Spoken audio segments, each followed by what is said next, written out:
أعوذ بالله من الشيطان الرجيم بسم الله الرحمن الرحيم وَكُلُوا مِمَّا رَزَقَكُمُ اللَّهُ حَلَالًا طَيِّبًا وَاتَّقُوا اللَّهَ الَّذِي أَنْتُمْ بِهِ مُؤْمِنُونَ وَكُلُوا اور کھاؤ.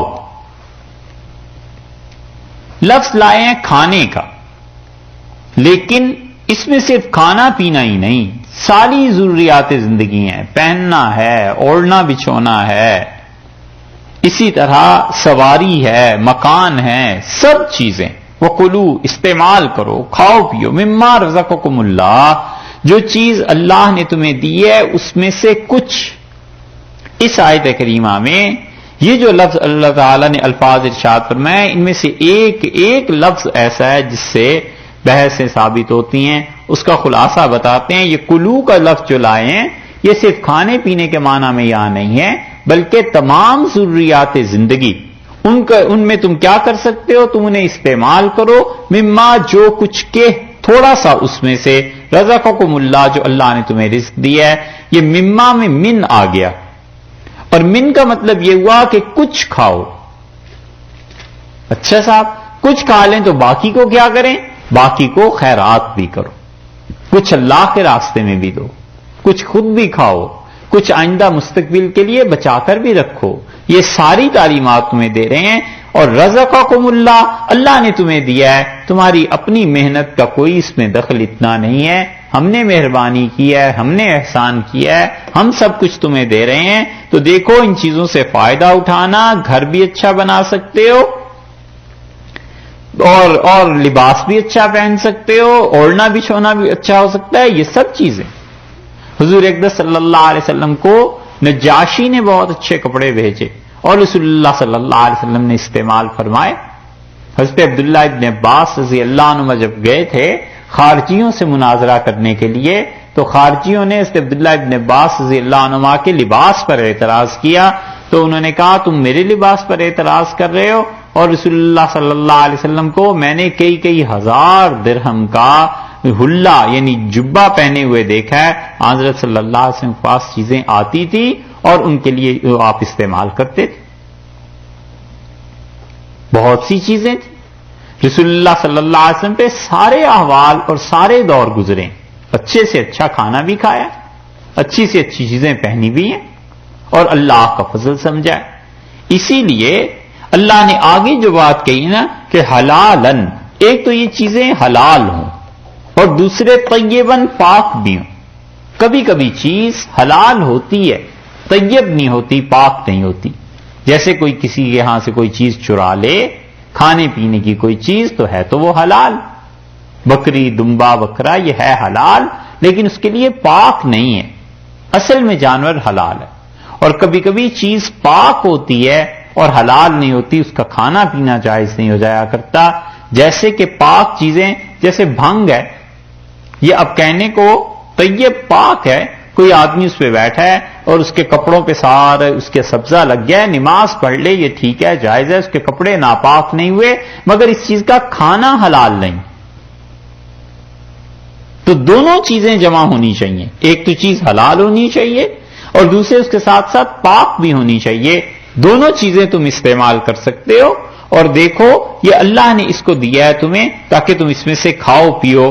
اس سے معلوم ہوتا ہے کہ لذیذ چیزوں کے ترک میں کوئی فضیلت نہیں. جو چیزیں اچھی ہیں آدمی اگر انہیں چھوڑ دیتا ہے تو اس نے کوئی زیادہ نیکی کا کام نہیں کیا. ہاں ایک ہی صورت ہو سکتی ہے کہ اس کی نیت درست ہو. مثلاً ایک آدمی نے اچھے کپڑے پہننے اس نیت سے چھوڑ دیے کہ میرے محلے میں سب لوگ بیچارے غریب رہتے ہیں، میں اگر بہت اچھا پہنوں گا تو ان کے دل پہ کیا بیتے گی. یہ اس انسان کے لیے ٹھیک ہے، یہ جائز. لیکن جہاں کیٹیگری سب لوگوں کی اچھی ہے وہاں اچھے کپڑے پہننا چھوڑ دینا، اس میں کیا نیت کرے گا؟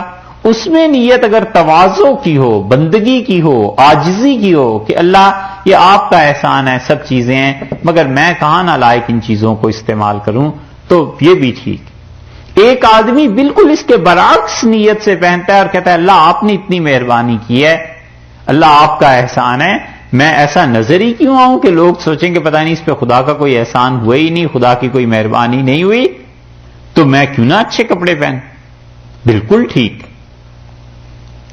حضرت مدنی رحمت اللہ علیہ، مولانا حسین احمد صاحب مدنی رحمت اللہ علیہ ایک مرتبہ سفر میں تھے اور حضرت تو سید بھی تھے، کوئی آدمی زکوٰۃ دے گیا، وہ اس وجہ سے کہ حضرت پہ حالت تھی ایسی رحمت اللہ علیہ پہ کہ بہت زیادہ اہتمام کپڑے جوتے ان چیزوں کا نہیں تھا، بس سادگی تھی جیسے ہوتی ہے، تو اس کے بعد حضرت نے تھوڑا سا اہتمام زیادہ کرنا شروع کر دیا تھا۔ ہم نے اپنے حضرت رحمت اللہ علیہ سے یہ بات سنی تھی تاکہ لوگ کہیں اس دھوکے میں زکوٰۃ ہی نہ دے دیں کہ اس کے پاس تو کچھ ہے ہی نہیں، تو آدمی اتنا بھی نہ ہو جائے کہ بالکل ہی نیت کو دیکھے کہ نیت کیا ہے، تو مطلقاً ان چیزوں کو ترک کر دینا، اچھا کپڑا، اچھا گھر، اچھا لباس، اس میں بنیادی طور پر کوئی اللہ کے قرب کو عمل دخل نہیں، نہ اس کے اختیار کرنے میں نہ ترک کرنے میں، نیت ہے۔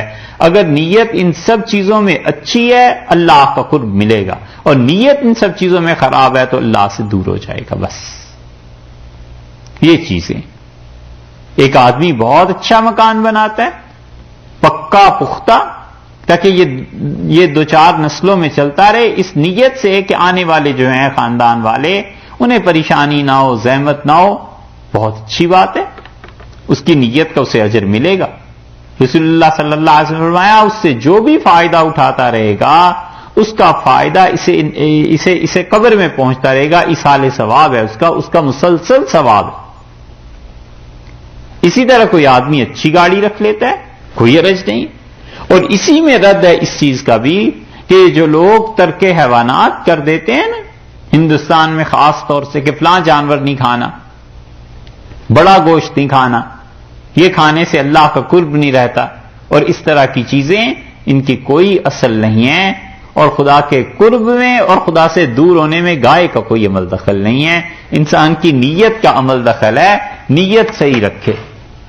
اور عملیات خاص طور پر جو کرتے ہیں وہ تو اپنے مریدوں کو سب بتاتے ہیں کہ بس گائے کا گوشت نہیں کھانا، بڑا گوشت نہیں کھانا، ماش کی دال نہیں کھانی، فلاں چیز نہیں کھانی، فلاں چیز، وہ سب چیزیں اللہ نے حلال اور جائز قرار دی ہیں۔ بھئی یہ کون سا ایسا عمل ہے جو کتاب و سنت سے ہٹ کے ایسی چیز ہو گیا ہے کہ اللہ کی حلال کردہ چیزوں سے منع کر رہے؟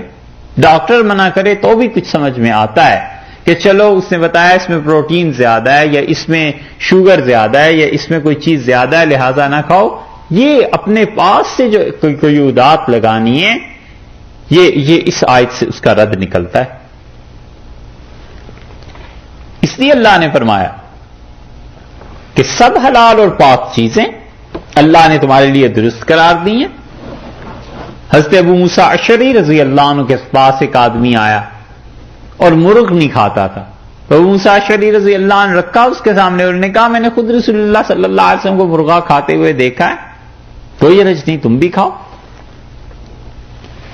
فرمایا کہ دیکھو واتقوا اللہ، اور اللہ سے ڈرو، انتم بہی مومنون، الذی انتم بہی مومنون، واتقوا اللہ، ڈرو اللہ سے، کون؟ الذی، جو اللہ، جس کے ساتھ انتم تم ہو بہی مومنون، اس پر ایمان لانے والے۔ دیکھو اس اللہ کی ذات سے ڈرو جس پر تم یقین رکھتے ہو، زوردار جملہ ہو گیا نا، جس پر تم یقین رکھتے ہو اس اللہ سے ڈرو، اس نے جو چیزیں حلال کر دی ہیں شریعت میں اس سے مت پرہیز کرو۔ اور یہ پرہیز ایک تو یہ ہے کہ زہد کے سبب سے بہت ہی درویشی طاری ہو گئی، اپنے کپڑے بھی ایسے کر لیے، گھر بھی اچھا نہیں لگتا، کارپیٹ اہلیہ لے آئیں تو لڑائی شروع ہو گئی، کیا ضرورت ہے اتنا گھر کو سجانے کی، کیا ضرورت ہے ان چیزوں کی، منع کر دیا ہے۔ یہ رہبانیت اور حد سے بڑھا ہوا جو خشکی کا مزاج ہے نا زہد کا، اس پہ پابندی لگا دی ہے، یہ دین میں نہیں۔ تقویٰ چاہیے، اس لیے فرمایا واتقوا اللہ، ڈرو اللہ سے، اور تقویٰ یہ ہے کہ جو منع کر دیں بس اس کے قریب نہ جائے۔ اتنی سی بات۔ ہمارے زمانے میں بہت سی چیزیں ہیں جو نہیں کرنی چاہیے، پچھلے زمانے میں صوفیہ بتاتے تھے کم کھایا کرو، اور ہمارے زمانے میں کم کھائے گا صحت باقی نہیں رہے گی، اپنی صحت کا کچھ خیال کرے اور کام کرے دین کا۔ وہ پچھلے حضرات کہتے ہیں کم سویا کرو، سونا واقعی ٹھیک اعتدال کے ساتھ ہونا چاہیے، لیکن اتنا بھی کم سونا نہ ہو کہ خشکی ہو جائے دماغ میں اور سارا دن لوگوں سے لڑتا پھرے، یہ بھی کوئی نیکی نہیں، نیند اطمینان سے پوری کرے۔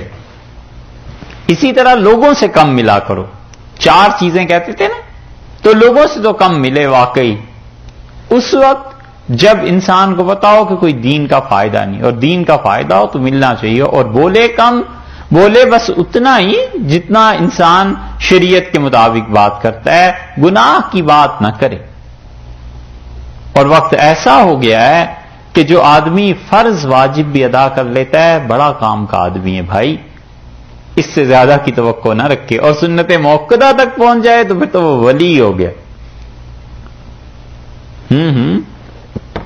سنت موقدہ کو اختیار کر لے اور کسی آدمی کی زندگی میں اتباع سنت کا غلبہ ہو جائے، اس کا مطلب ہے واقعی یہ تو اللہ کا بہت ہی پیارا بندہ ہو گیا ہے، یہ تو انشاءاللہ پہنچ ہی جائے گا کہیں نہ کہیں، کوئی سختی وغیرہ نہ کرے گا، وقت چلا گیا۔ اور اسی لیے جو چشتیہ سلسلے کے مشائخ تھے نا، ان کا پہلا دور گزرا ہے زہد کا، بالکل بے رغبتی ہوتی تھی دنیا سے، بہت زیادہ زہد تھا۔ اور دوسرا دور ان کا گزرا ہے جس میں شکر ادا کرتے رہے، اور تیسرا دور جو اب چل رہا ہے وہ اتباع سنت کا ہے، کہ کہتے ہیں سنت کے مطابق بس کام کرتے رہو۔ رسول اللہ صلی اللہ علیہ وسلم سوتے بھی تھے، جاگتے بھی تھے، نفل پڑھتے بھی تھے، چھوڑ بھی دیتے تھے، اچھا سے اچھا کھانا کھایا بھی ہے، اور جب نہیں تھا تو فاقہ بھی ہو گیا۔ یہ سب چیزیں ایسی ہیں۔ اس آیت پر بڑے بڑے اکابر صحابہ رضی اللہ عنہم کا نام لے کے مفسرین نے لکھا ہے کہ حضرت علی، حضرت عثمان، حضرت سعد، ابو موسیٰ اشعری اور عبداللہ ابن عمر رضی اللہ عنہ، اتنے بڑے بڑے لوگ جمع ہوئے عثمان ابن مظعون رضی اللہ عنہ کے گھر، اور انہوں میں سے ہر ایک نے مختلف باتیں کی کہ ہم اس چیز کو نہیں استعمال کریں گے، اس کو نہیں استعمال کریں گے۔ ایک نے کہا میں رات کو سوؤں گا نہیں، ایک اور کہنے لگے میں شادی نہیں کروں گا، ایک اور نے کچھ کہا۔ اور رسول اللہ صلی اللہ علیہ وسلم کو جب اطلاع ہوئی تو آپ نے فرمایا یہ وہ چیز ہے جو رہبانیت ہے، عیسائیوں میں آ گئی تھی، اور دیکھو میں اس چیز کو اپنے دین میں پسند نہیں کرتا، تم لوگ میری طرح رہو، اور میں دیکھو میں نے شادی بھی کی ہے، میں کھاتا بھی ہوں، پہنتا بھی ہوں، سوتا بھی ہوں، نماز بھی پڑھتا ہوں، روزے بھی رکھتا ہوں، بس جیسی میری زندگی ہے ایسے چلتے رہو۔ اس لیے اللہ نے فرمایا کہ واتقوا اللہ الذی انتم بہ مومنون، ڈرو اللہ سے جس پر تم ایمان لائے ہوئے ہو، کہ ان ساری چیزوں میں بس ایک چیز تو یہ ہے کہ اسراف نہ ہو۔ یہاں پر تقویٰ کا مطلب یہ ہے کہ یہ ساری چیزیں ان میں فضول خرچی نہ ہو، ایک، اور دوسرے فخر نہ ہو، نمائش نہ ہو۔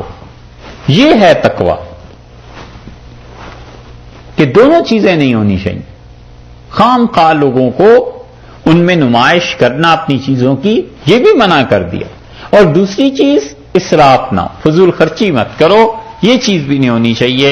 اچھا کھانا ہے، ٹھیک ہے اچھا کھائے انسان، لیکن اگر اچھا کھانا فرض کر لو گھر میں آدھا کلو گوشت کی ضرورت ہے، تو یہ تھوڑا ہی ہے کہ پورا بکرا ہی اڑا لے، پورے دمبے کو ہی چڑھا دے سیخوں پہ، اور باقی پھر باہر پھینکنا پڑ جائے کہ امریکہ میں تو کوئی خیرات بھی نہیں لیتا جی، لہٰذا اسے ڈسٹ بن میں پھینک دو، تو یہ اسراف ہے، یہ فضول خرچی ہے۔